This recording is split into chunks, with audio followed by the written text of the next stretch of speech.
For a long time he sat like this without knowing what really troubled him, only turning his head from time to time with an alarmed glance toward the anteroom where he fancied mistakenly that he heard a noise. But as no one came in, he recovered his composure, went over to the wash basin, washed his face in cold water, and returned to his place at the window with a clearer mind.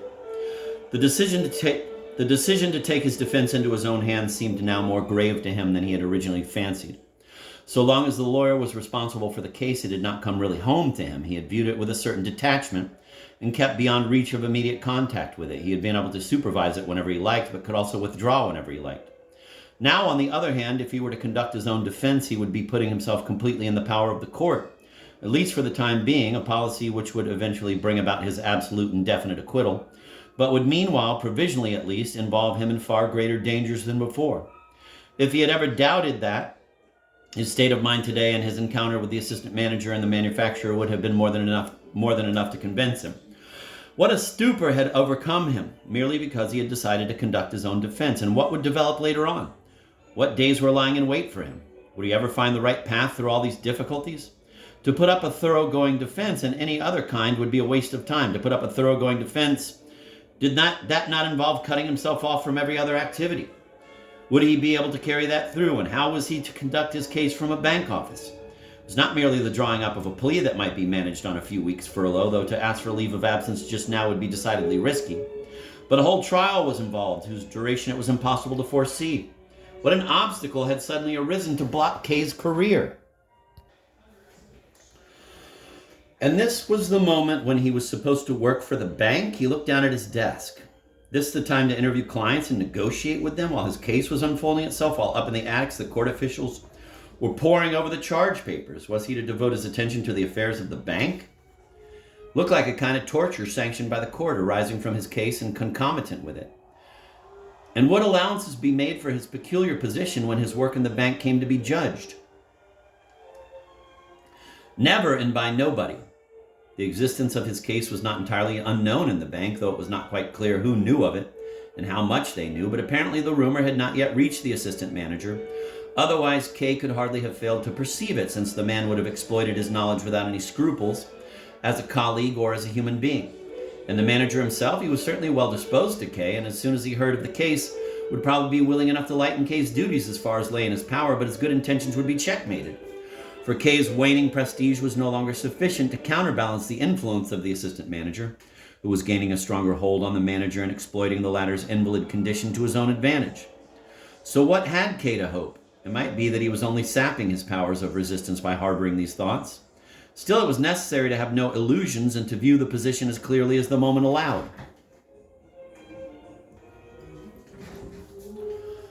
Without any particular motive, merely to put off returning to his desk, he opened the window. It was difficult to open. He had to push the latch with both hands. Then there came into the room through the great window a blend of fog and smoke, filling it with a faint smell of burning soot. Some snowflakes fluttered into. An awful autumn, came the voice of the manufacturer from behind Kay. Returning from his colloquy with the assistant manager, he had entered the room unobserved. Kay nodded and shot an apprehensive glance at the man's attaché case, from which doubtless he would now extract all his papers in order to inform Kay how the negotiations had gone. But the manufacturer, catching Kay's eye, merely tapped his attaché case without opening it and said, "You would like to know how it turned out? The final settlement is as good as in my pocket. A charming fellow, your assistant manager, but dangerous to reckon with."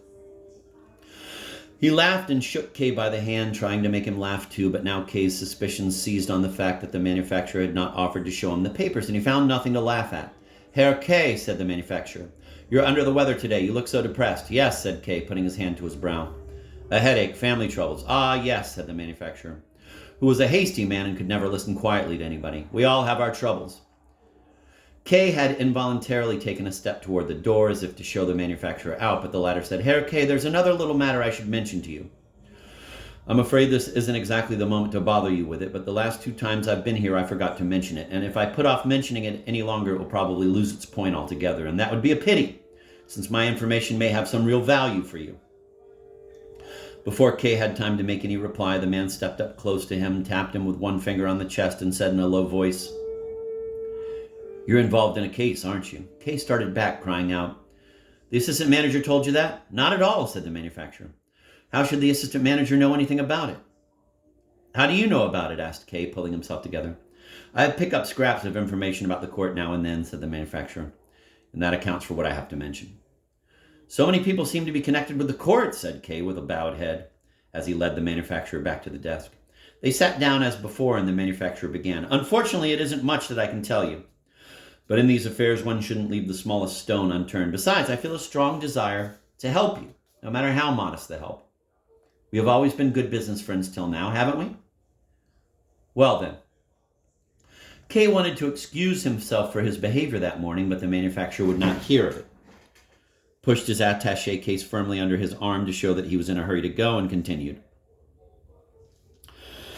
I heard of your case from a man called Titorelli. He's a painter. Titorelli is only his professional name. I don't know at all what his real name is. For years he has been in the habit of calling at my office from time to time, bringing little paintings for which I give him a sort of alms. He's almost a beggar. And they're not bad pictures, moors and heaths and so on. These deals, we have got into the way of them, pass off quite smoothly.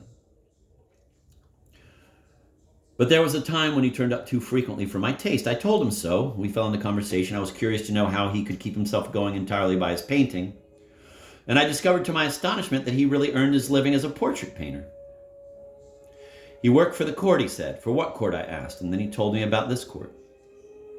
With your experience, you can well imagine how amazed I was at the tales he told me.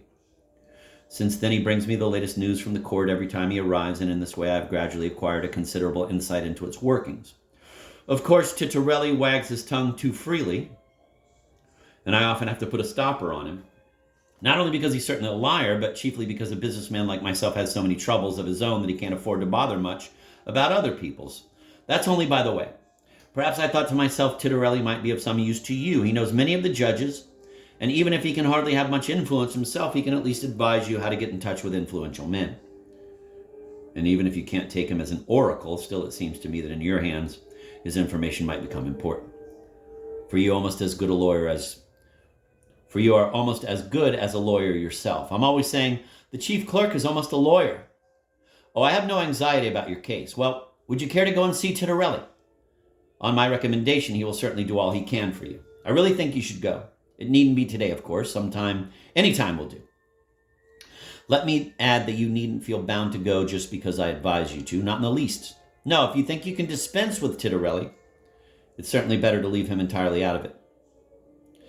Perhaps you have a detailed plan of your own already drawn up and Titorelli might spoil it. Well, in that case, you'd much better not go to see him. And it would certainly mean swallowing one's pride to go to such a fellow for advice. Anyhow, do just as you like. Here's my letter of recommendation, and here's the address. Kay took the letter, feeling dashed, and stuck it in his pocket. Even in the most favorable circumstances, the advantages which this recommendation could procure him must be outweighed by the damage implied in the fact that the manufacturer knew about his trial and that the painter was spreading news of it. He could hardly bring himself to utter a few words of thanks to the manufacturer, who was already on his way out. I'll go to see the man, he said as he shook hands at the door, or write to him to call here since I'm so busy. I knew, said the manufacturer, that you could be depended on to find the best solution. Though I must say I rather thought you would prefer to avoid receiving people like this Titorelli at the bank to discuss your case with him. Besides, it's not always advisable to let such people get their hands on letters of you. But I'm sure you've thought it all over and know what you can do. Kay nodded and accompanied the manufacturer a stage farther through the waiting room. In spite of his outward composure, he was horrified at his own lack of sense. His suggestion of writing to Titorelli had been made merely to show the manufacturer that he appreciated the recommendation and meant to lose no time in making contact with the painter. But left to himself, he would not have hesitated to write to Titorelli had he regarded the man's assistance as important. Yet it needed the manufacturer to point out the dangers lurking in such an action. Had he really lost his powers of judgment to that extent already? If it were possible for him to think of explicitly inviting a questionable character to the bank in order to ask for advice about his case with only a door between him and the assistant manager, was it not also possible, and even extremely probable, that he was overlooking other dangers as well, or blindly running into them? There wasn't always someone at his side to warn him, and this was the moment, just when he intended to concentrate all his energies on the case, this was the moment for him to start doubting the alertness of his faculties. Must the difficulties he was faced with in carrying out his office work begin to affect the case as well? At all events, he simply could not understand how he could ever thought of writing to Titterelli and inviting him to come to the bank.